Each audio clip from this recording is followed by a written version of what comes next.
Assalamualaikum warahmatullahi wabarakatuh. Bismillahirrahmanirrahim. Alhamdulillahirabbil alamin. Wassalatu wassalamu ala asrofil anbiya'i wal mursalin sayyidina Muhammadin wa ala alihi wa sahbihi ajmain, amma ba'd. Allahumma sholli ala nabiyil hasibiyyi Muhammadi wa ala alihi wa sallim tasliman. Ilahi anta maksudi wa ridhoka matlubi atini mahabbataka wa ma'rifataka. Kembali lagi di channel YouTube-nya Warung TKN, masih dalam acara OPD, obrolan pengamal zikir ya. Pada kesempatan kali ini di sini ada dua orang ikhwan, masih sebagai statusnya santri di sini. Ini ada namanya Anjar Maulana. Kemudian sini juga ada Abdul Raub. Nah, sekarang kita ngobrol santai saja ya. Coba diceritakan awal mulanya bisa belajar dzikir, kemudian sampai sekarang juga bisa mengamalkan dzikir itu ya. Silakan diceritakan untuk sekedar sharing pengalaman untuk ikhwan-ikhwan yang ada di luar sana. Coba bisa diceritakan, Anjar. Bismillahirrahmanirrahim. Alhamdulillah, saya sebagai ikhwan dari Qadriyah Nasabandiyah, alhamdulillah dimulai pada usia waktu itu mungkin saya masih 17 tahun. 17 tahun ya. 17 tahun waktu itu masih di kota saya sekolah. Alhamdulillah mungkin sudah takdir dari Allah Subhanahu wa taala, saya pulang ke Cianjur bertemu dengan bersama pengasas guru, dan di situ saya juga alhamdulillah mendapat hidayah dari apa yang saya selama ini cari-cari ya. Nah, di situ akhirnya saya mengenal yang namanya zikir. Nah, seperti yang kita tahu bahwa zikir itu banyak ya, ada kalimat-kalimatnya pun banyak.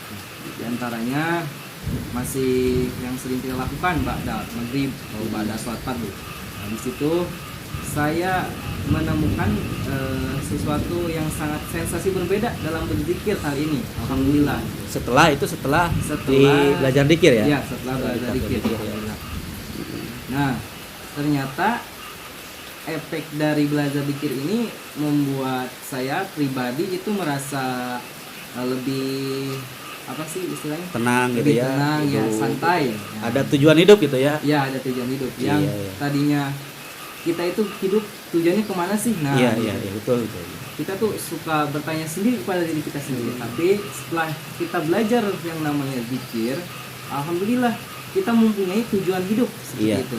Karena mungkin ada yang membimbing guru itu ya. Ada yang membimbing guru musik. Nah, akhirnya saya pun bersama rekan-rekan ikhwan itu belajar zikir bersama. Nah, pertama saya berangkat itu ke daerah Kadupandak ya. Di Talkin itu dari Kadupandak ya? Ya, di Talkin di Kadupandak di Iskandar depannya. Alhamdulillah. Nah, sejak saat itu saya pun semakin termotivasi lagi setelah tahu bahwa tujuan itu sangat baik bagi kita sebenarnya. Nah, alhamdulillah di situ saya terus belajar dan istiqomah. Alhamdulillah ingin sekali istiqomah sampai titik darah penghabisan ya, karena untuk memperjuangkan cinta sejati kepada sang pemberi cinta. Gitu. Luar biasa. Nah, di sebelah kanan saya ini ada, mungkin masih baru ya di sini, baru mondok di sini baru berapa bulan? Ada 8 bulan. 8 bulan di sini ya. Alhamdulillah juga sudah ditalkin dzikir dan sama-sama belajar dzikir. Dan alhamdulillah ini beliau mungkin bisanya atau kelebihannya di olah vokal, di suara gitu ya. Bisa juga tarhimnya Surya-Laya 1 bulan sudah bisa, kita juga belum bisa ya. Azan Surya-Layanya khasnya juga alhamdulillah bisa gitu ya. Jadi alhamdulillah di sini semua hidmah dengan kelebihannya masing-masing. Nah, sekarang coba ceritakan aja pengalaman atau pengalaman sebelum belajar dikir dan sesudah belajar dikir, apa yang dirasakan oleh Arouf ini? Ya kalau saya sih sebelum zikir ya. Ya sebelum belajar dikir itu ya. Sebelum belajar zikir. Karena dulu kan mondoknya bukan di Bukan, basisnya apa? Basicnya tarekat ya. Iya. Bukan ya. Coba diceritakan. Dulu sih pernah Mm-mm. suka dengerin itu. Dikir itu ya. Ya. Dari Buya Uci. Dari Abu Ya Uci. Uci, ceramah-ceramah Buya Uci gitu ya. Cuman belum menemukan apa sih inti dari. Jadi penasaran gitu. Iya. Pas eta itu ketemu eta teman-teman tuh. Ya, teman ya. Ya ngajak. Teman yang ngajak Iya. pondok ke sini. Iya, Nah, dari pondok yang sebelumnya, gak usah diceritakan dari mana pondoknya ya. Iya. Dari pondok sebelumnya pulang ke rumah, Pulang ke rumah. lama di rumah, kemudian di ada rumah. teman yang sudah belajar di sini. Iya. Ya harinya ada yang ngajak ke sini gitu ya. Alhamdulillah itu berarti Alhamdulillah. hidayah itu ya. Nah, setelah belajar dikir apa yang kamu rasakan? Kalau setelah belajar dikir rasanya agak beda gitu. Beda. Sama kemarin-kemarin biasanya. Galau. Galau. Sekarang ada ceria gitu. Cuman kalau Cuman kalau tidur panjang. lumayan. Masih Ya. panjang umur tidurnya. Ikhwan di sana atau di luar sana yang nonton ini tidak begitu percaya ya kalau misalkan ini 1 bulan lagam tarhimnya atau lagam istighfarnya, istighfarnya Rabu Wakasan khas Suryalaya coba. Nah ini kita dengarkan ini ya.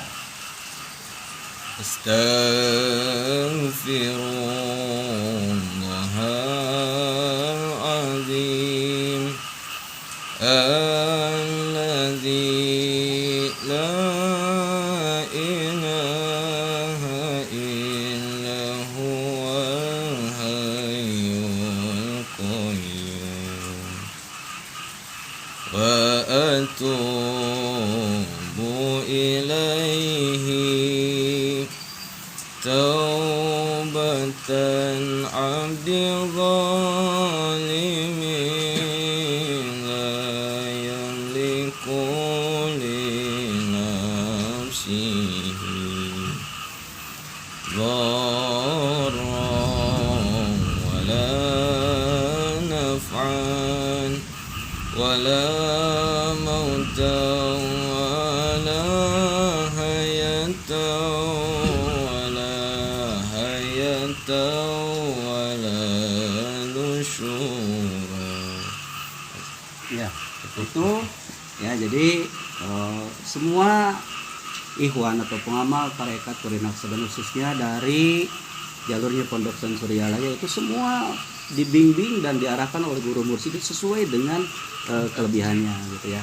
Nah, kalau di sini di pondok kami di sini itu dibiasakan untuk imam zikirnya, imam khatamannya itu digelir setiap harinya itu dari duhur, asar sampai subuh itu berbeda-beda. Imam zikirnya siapa, kalau maghribnya siapa, itu kan. Nah sini kita tanya lagi nih ya, jadwalnya jadi imam zikir itu hari sama imam khataman. Ya, alhamdulillah saya pribadi dapat jadwal itu malam Selasa. Selasanya itu dikirnya ya. Ya, dikirnya. Terus kalau khataman saya di malam Kamisnya. Jadi ya kita biasakan di sini tidak ada yang namanya senior junior, kita sama-sama belajar gitu ya. Otomatis kalau dengan berjamaah insya Allah semua juga perlahan-lahan akan istiqomah. Kalau Arouf sendiri jadwal imam zikirnya, imam khatamannya itu Anak mah cuma imam eta imam khataman ya hari malam Rabu. Iya. Jadi kalau kita melihat di Suryalaya gitu ya, secara tidak langsung kita belajar siapa kalau di Suryalaya ini yang duhur adan, siapa yang adan duhur, siapa yang jadi imam. Nah, jadi di sini juga diterapkan seperti itu. Nah ini mudah-mudahan bisa bermanfaat sebagai lahan sharing di sosial media. Bagaimana pengalaman kami di sini sebagai ikhwan pengamal tarekat Qadiriyah Naqsabandiyah di acaranya obrolan pengamal dikir, Disingkat jadi OPD. Ya. Di video kali ini cukupkan sekian. Terima kasih, mudah-mudahan bermanfaat. Wassalamualaikum warahmatullahi wabarakatuh.